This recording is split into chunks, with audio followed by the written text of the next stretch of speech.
mi dogbe na mi. Mi le Festado TV di eye mi le wona ike mi dankore jibe na areke le pwero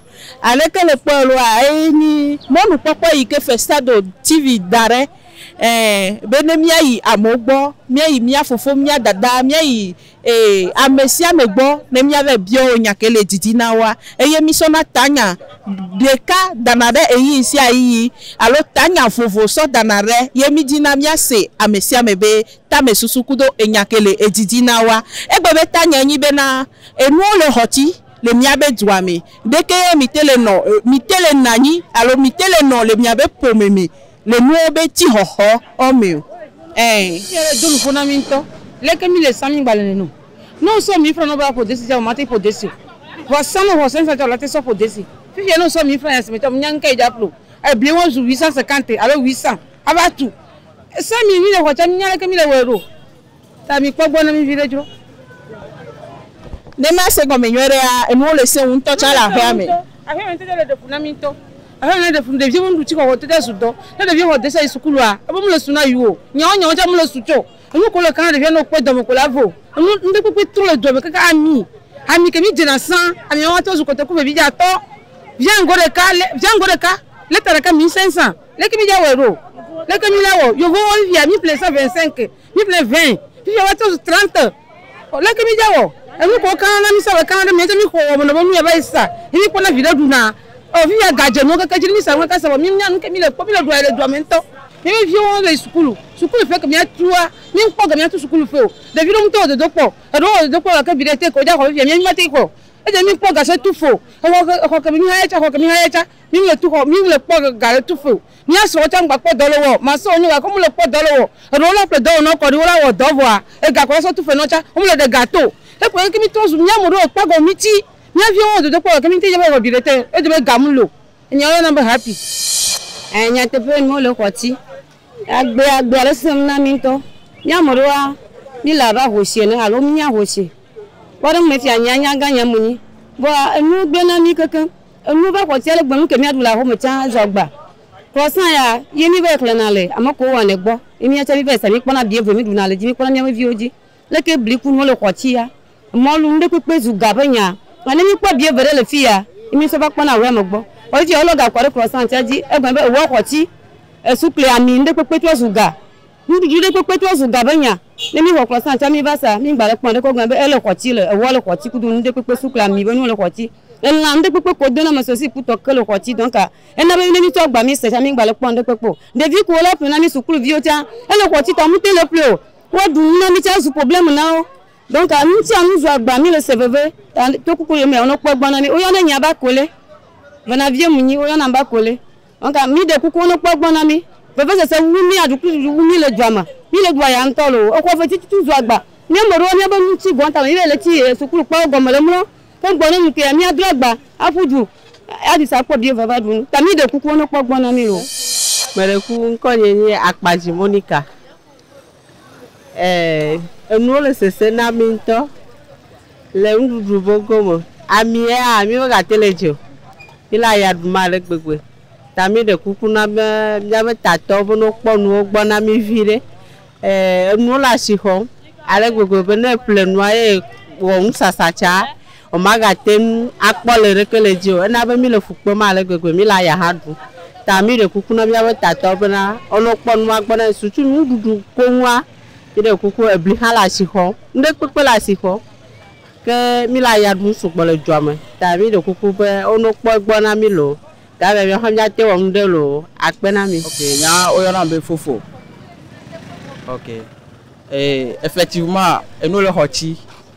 fike mi o mi le fifi je an mi le du aya nto mi le du aya sugbo nya yin to mechanic nya mo na enu me ti ho kaka mo me hungbe na ba so gare na danare o mso ba na garage mi ona dono o ra ba bo a o chola tinku kaka ola do bo ala bo no be e gamlo leke donc mi de kuku ne gouvernement be ne trop no enu gbo na mi vitukire ne mi amoko pla lo me do ne ehunva mi o devi no o chawati gavire ne go mi no ne o chawati pere mi anti ne bi odopo ola ti tu efenami donc mi ati to ne gouvernement be mi de kuku eno me ti hohoa ne kpɔ egbɔ na mi vitukui ɖe lo be mi le ɖo asugbɔ le edua me donc anya ke la se ma te gblɔ fifi dia eye wɔn gouvernement mi le kuku ne ne kpɔ no gbɔ na mi vi ɖe mi kpla dɔ bɔ o mi le ɖo akpoe no me ti xɔ donc no ŋun la gblẽ na mo bɔ le garé da ɖe ɔmu ti le sɔ va mi le dɔ no gouvernement ne trɔ kpɔ enua gbɔ na mi lo. Enyo miano ndogbe na we enuwo le xɔ ti le dua mi deke mi te le nu agbero le miaba home o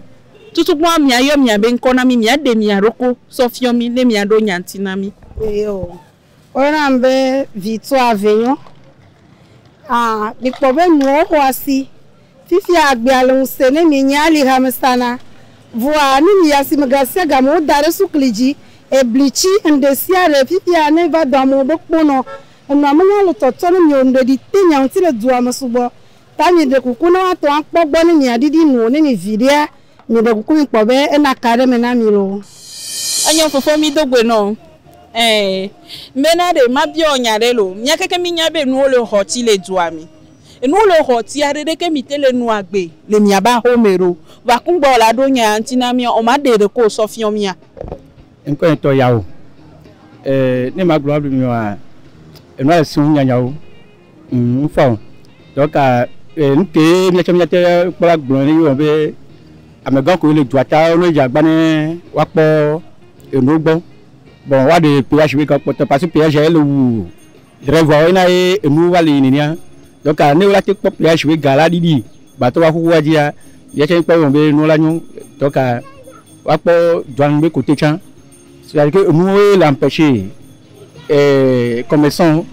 et na be enu le nenia enu le safrego douane kudo PHV côté kpoe nyankpɔ. Enyo fifi aɖe megbe tro biɔ mi nya ɖe mbena le miaba homea le kafla o ku madame ɖeviwo aɖe ɖeke mi te le nu agbe alors que enuwo xɔ ti o. Côté wa ne ma gblɔ axome le fana me ɖe kpekpe ye to dza axome le fana mo ma wo le fe miame mi te le vivre vi ɖe donc ne le nena kaka le ŋkɔa nye ka be wɔn be axomea ɖeviwo wa wola tɔ ŋubibiɔ parce que ne fi ke mia vitɔ mi kpɔ le sɔ le axome wa ela ɖe fu be wɔn be nyɔnua tsã ne alɔ va gbɔdzɔnua ɖeviwo wa ŋgba se gbe mia gbe la axome parce que fi ke ɖeviwo kpɔ le ɖu la wola wɔn biɔ nu donc enuwo to mi dɔn ŋgbegble va to na so na me donc nke kpɔ be mo be ne gouvernement te kpɔ la wɔ ye enuwo ɖeviwo ma zoro mɔ ya wɔn biɔ nu gbegble wɔn to mu wa ela nyo parce que fi ke ɖeviwo le biɔ lia aze wa to na me et enu gbegble wa to na so me le du me donc ne dze agba ne wa kpɔ funa. Mianɔ mi do gbe na we mi kpɔ be nuwo le xɔ ti le dua me amewo le fan ko nyitɔ ɖeke mi te le nu agbe alo le miaba home o le miaba sisasawo me ɖeke mi te le nu agbe alo fo akungbe miaɖo nya ŋti na miaɖe miaɖo ko sɔfiɔ mi. Nyayɔna be patience enuwo le xɔ ti nyateƒe nyamu nyi be adzewo le dɔ enuwo le xɔ ti no ya si me gbea no ƒle nukponɔa esɔ gbava yia wola be bie dze wola be bie dze atɔ elã kiloa wo de 1800 nyi sɔ ma ƒlea 2000 donc enuwo mi nyi be na adze ɖaɖa ye alo leke o enuwo kekea le xɔ ti kaka dze aɖi omo nuwo kekea ɖekpe mi le bie dze ve alo bie dze ŋutɔ mo mi bie dze ɖeka tsa le dze nua dzi o 200 300 500 bon ewɔ bena enu sasra tsɔtsã le fi ya mule no la na nyi le fi kaka zana dzo etela nyo la sa mi to amine evɔ ekpe nyi nu ke le donc agbea ele de funa mi le Togo antɔ ne la nɔ ɖo dea no kpe wɔ eve gbɔntsɛ wo te be nuwo da ɖe wo te tɔwo dana ɖe nuwo dzi le pɔ ame ewɔ be nuwo le xɔ ti kaka dze miaba bloni ba gbanya dzi ne mi dza ve ƒlea mu le fa na mi o esɔ la da 200 le dzi esɔ la da 500 le dzi donc nuwo le xɔ ti sukpɔn. Yaya be sena munyi portage drato mon ordinateur kudo électronique nous c'est vrai la vieille chère agba SCC agbeto pe la no me mi ata mi le de me de mi so le wedodo no va et nous on va les suivre avec le nous le hoti et gadget nous dit mais non on va d'arrêter le domaine à même d'accepter toi parce que là bien par exemple nke autant les darons nous dit c'est pas sur un temps d'appeler moi nke d'appeler et hoti l'obligé un temps d'arrêter à même doudou surtout doudou mais nous il faut voir ça ami par exemple son bien plat le porc pas mais 1 litre venu mami 1 litre bah 2000 francs c'est trop cher azimi 2000 c'est trop cher le gouvernement peut la subventionner nous on a besoin de ça Fifi Mila pour mes gestes on saura vraiment qu'il est notre président surtout son excellence fort un président et toi le verrez né a pompo en kajiba no la di dynamique souvent il toja de mais mia toja on est disons jeune togolais qui américain au moins à peu près il faut faire quelque chose on tourne on les nomme et derrière la gain pour la nous faut jamais attendre toujours le gouvernement ou entreprise tout ça là non mais godo moi aussi et quand j'aime le cerveau même les uns j'applique une des gains pour moi là il a me répéter là nous quand bazan là do à peine ami kaka